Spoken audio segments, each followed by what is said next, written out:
Hi friends, இன்றைக்கி நம்ம mutton kofta தான் செய்ய போகிறோம். நல்லா சாஃப்டாக மட்டன் கோஃப்தா எப்படி செய்யலான்னு பார்க்கலாம் வாங்க. ஒரு ஜாரில் பட்டை, 3 லவங்கம், 4 பச்சை மிளகாய், பல் செய்து பூண்டு 4, ஒரு வெங்காயம் கட் பண்ணி போட்டுடலாம். சின்ன சைஸ் தக்காளி ஒன்று ஆட் பண்ணிக்கலாம். கொத்தமல்லியும் கொஞ்சோண்டு ஆட் பண்ணிக்கலாம். இதெல்லாம் போட்டுட்டு நல்லா எல்லாமே போட்டாச்சு. இப்போ இதை நம்ம நல்லா ஃபைன் பேஸ்ட்டாக அரைச்சிக்கலாம்.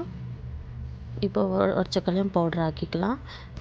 தேங்காயும் நல்லா ஃபைன் பேஸ்ட்டாக பண்ணி வச்சுக்கலாம். இப்போ ஒரு பவுலில் மட்டன் கீமா நம்ம அரைச்சி வச்சுருக்க மசாலாலாம் ஆட் பண்ணிக்கலாம். தேங்காய் கூட கொஞ்சோண்டு ஒரு 2 ஸ்பூன் ஆட் பண்ணிக்கலாம்.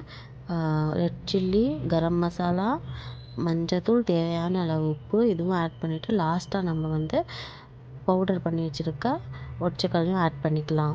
இப்போ அது எல்லாமே ரவுண்டாக பால் மாதிரி செஞ்சு வச்சுக்கலாம். இப்போது கடாய் வச்சு எண்ணெய் போட்டுட்டு நல்லா சூடாகணும் எண்ணெய்.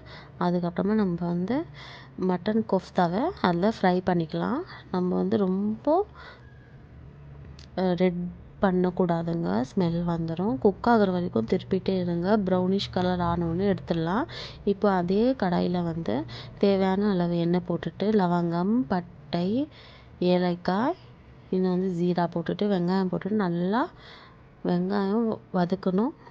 கொஞ்சம் ரெட் ஆகிற வரைக்கும் வதக்குங்க. பாருங்கள், வெங்காயம் நல்லா வதக்கியாச்சு. இப்போ தக்காளி போட்டு நல்லா வதக்கிக்கலாம். அதில் கொஞ்சம் ஒரு பச்சை மிளகாய் கிள்ளி போட்டுடுங்க. எல்லாம் 2 ஸ்பூன் இஞ்சி பூண்டு பேஸ்ட்டு போட்டு நல்லா வதக்கிக்குங்க. இப்போ மிளகாத்தூள் 1/2 டீஸ்பூன், மஞ்சத்தூள் கொஞ்சோண்டு ஆட் பண்ணிக்கோங்க. இப்போ தேவையான அளவு இதெல்லாம் போட்டுட்டு நல்லா வதக்கிக்கணும். லாஸ்ட்டாக இப்போ நம்ம தேங்காய் தான் ஆட் பண்ண போகிறோம். கிரேவிக்காக ஆட் பண்ணுறேங்க. நல்லா கிரேவி வரும் தேங்காய் ஆட் பண்ணால். நல்லா போட்டுட்டு நல்லா மிக்ஸ் பண்ணுங்கள். அந்த ஸ்மெல் போகணும். அப்புறமா அதே அந்த ஜார்லேயே கழுவி அந்த தண்ணி போட்டுக்கலாம். போட்டுட்டு இது நான் எக்ஸ்ட்ராவாக காஷ்மீர் ரெட் சில்லி ஆட் பண்ணுறேன். இது ஆப்ஷனல் தான். அப்புறமா கொஞ்சம் தண்ணி ஆட் பண்ணிக்கலாம்.